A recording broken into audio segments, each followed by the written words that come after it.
Say, as I watch people work, craftsmen, let's say, automobile mechanics, for example, I think one often finds a good deal of pride in work. And in fact, I think that kind of pride in work well done, and in complicated work well done, because it takes thought and intelligence to do it, especially when one is also involved in management of the enterprise, determination of how the work will be organized, what it's for, what the purposes of the work are, what will happen to it, and so on. And it seems to me all of this can be satisfying and rewarding activity, which in fact requires skills, and which the kinds of skills that people will enjoy exercising. However, I am thinking hypothetically now. Suppose it turns out that there is some residue of work which really no one wants to do, whatever that may be. Okay, then I say that residue of work must be equally shared. And beyond that, people will be free to exercise their talents as they see fit. But I put it to you, Professor, that if that residue were very large, as some people would say it was, like it accounted for about the work involved in producing 90% of what we all want to consume, then the organization of sharing it on the basis that everybody did a little bit of all the nasty jobs would become wildly inefficient, because after all, even the nasty jobs you have to be trained to do and equipped to do. And that the efficiency of the whole economy would suffer, and therefore the standard of living which it sustained would be reduced. Well, for one thing, I think this is really quite hypothetical, because I don't believe that the figures are anything like that. As I say, it seems to me that if human intelligence were devoted to asking how technology can be designed to fit the needs of the human producer, instead of conversely, that is, now we ask how the human being with his special properties can be fitted into a technological system designed for other ends, namely production for profit. My feeling is that if that were done, we would find that the really unwanted work is far smaller than you suggest. But whatever it is, let's say, whatever amount it is, notice that we have two alternatives. One alternative is to have it equally shared. The other is to design social institutions so that some group of people will be simply compelled to do that work on pain of starvation. Those are the two alternatives. Well, now, given those two...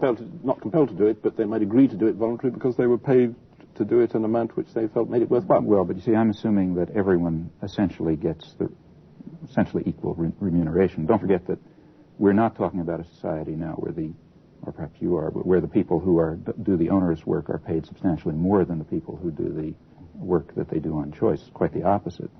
The way our society works, the way any class society works, the people who do the unwanted work are the ones who are paid least. That is, that work is done, and we sort of put it out of our minds because it's assumed that there will be a massive class of people who control only one factor of production, namely their labor, and have to sell it. And they'll have to do that work because they have nothing else to do, and they'll be paid very little for it. Now, one can imagine, I accept the correction, let's imagine three kinds of society. One, the current one, in which the undesired work is given to wage slaves. That's the current system. Let's imagine a second system in which the undesired work, after the best efforts to make it meaningful, the undesired work is shared. And let's imagine a third system where the undesired work receives high extra pay so that individuals voluntarily choose to do it. Well, it seems to me that either of the two latter systems are consistent with, vaguely speaking, anarchist principles. I myself would argue for the second rather than the third, but either of the two is quite remote from any present social organization or any tendency in contemporary social organization. Let me put the dilemma to you in another way. It seems to me that there is a fundamental choice, however one disguises it, as to whether you organize work for the satisfaction that it gives to the people who do it, or whether you organize it on the basis of the value of what is produced to the people who are going to use or consume what is produced. And that a society which, as it were, was organized on the basis of giving everybody the maximum opportunity to fulfill their hobbies, which is essentially the work for work's sake view, finds its logical culmination in a monastery, whereas the kind of work which is done is, namely prayer, is work for the self-enrichment of the work, and where nothing is produced which is of any use to anybody, and you live either at a low standard of living or you actually starve. Well, there are some factual assumptions here, and I disagree with you about the factual assumptions. My feeling is that part of what makes work meaningful is that it does have use, that its products do have use. The work of a craftsman is in part meaningful to that craftsman because of the intelligence and skill that he puts into it, but also in part because the work is useful. And I might say the same is true of a scientist. I mean, the fact that the kind of work you do may lead to something else, that's what it means in science, may contribute to something else. That's very important, quite apart from the elegance and beauty of what you may achieve. And I think that covers every field of human endeavor. Furthermore, I think that if we look at a good part of human history, we'll find that people, to a substantial extent, did get some degree of satisfaction, often a lot of satisfaction, from the productive and creative work that they were doing. And I think that the chances for that are enormously enhanced by industrialization. Why? Precisely because much of the most meaningless drudgery can be taken over by machines, which means that the scope for really creative human work is substantially enlarged. Now, you speak of work freely undertaken as hobby, but I don't believe that. I think work freely undertaken can be useful, meaningful work done well. Also, you pose a dilemma, which many people pose, between the desire for satisfaction in work and the desire to create things of value to the community. But it's not so obvious that that's a dilemma, that that's a contradiction. So it's by no means clear, in fact I think it's false, that contributing to the enhancement of pleasure and satisfaction in work is inversely proportional to contributing to the value of that work. Inversely proportional, but it might be unrelated. I mean, take some very simple thing like selling ice creams on the beach on a public holiday. It's a service to society. Undoubtedly, people want the ice creams. They feel hot. On the other hand, it's hard to see in what sense there is either a craftsman's joy or a great sense of social virtue or nobility in performing that task. Why would anyone perform that task if they were not rewarded for it? I've seen some very cheery-looking ice cream vendors who Sure, happen to like the idea a lot of money. And they happen to like the idea that they're giving children ice cream, which seems to me a perfectly reasonable way to spend one's time as compared with thousands of other occupations that I can imagine. Recall that a person has an occupation, and it seems to me that most of the occupations that exist, especially the ones that involve what are called service, that is, relations to human beings, have an intrinsic satisfaction and reward associated with them, namely in the dealings with the human beings that are involved. That's true of teaching, and it's true of ice cream vending. I agree that ice cream vending doesn't require the commitment of intelligence that teaching does, and maybe for that reason it will be a less desired occupation. But if so, it will have to be shared.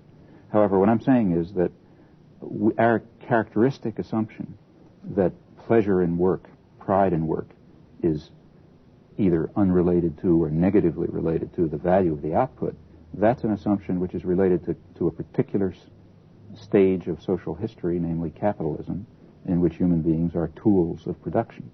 It is by no means necessarily true. For example, if you look at interviews with workers on assembly lines, for example, that have been done over and over again by people who do industrial psychology, you find that one of the things they complain about over and over again is the fact that their work simply can't be well done. The fact that the assembly line goes through so fast that they cannot do their work properly. Their pride in craftsmanship is itself demeaned. Let me just mention another. Well, I just happened to look recently at a study of longevity in some journal of gerontology. Don't ask me why I was reading that. And it tried to trace the factors that you could use to predict longevity, length of life. And, cigarette smoking, drinking, genetic factors, everything was looked at. It turned out that the factor that was the highest predictor, the most successful predictor, was job satisfaction. Now, people who have nice jobs live long. People who are satisfied with their jobs. Now, what leads to job satisfaction? And I think that makes a good deal of sense, because that's where you spend your life and that's where your creative activities are. Now, what leads to job satisfaction? Well, I think many things lead to it. And the knowledge that you're doing something useful to the community is an important part of that, which many people feel. I mean, many people feel, and many people who are satisfied with their work are people who feel that what they're doing is important to do. They can be teachers, they can be doctors, they can be scientists, they can be craftsmen, they can be farmers. I mean, I think the feeling that what you're doing is important, is worth doing, contributes to those with whom you have social bonds. That's a very significant factor in one's personal satisfaction. And over and above that, there's the pride and the self-fulfillment that comes from a job well done, from simply taking your skills and putting them to use. And I don't see any reason why that should be, why that should in any way harm. In fact, I should think that that would enhance the value of what's produced. But let's imagine still that at some level it does harm it. Well, okay, at that point, the society, the community, has to decide how to make compromises. Each individual is both a producer and a consumer, after all.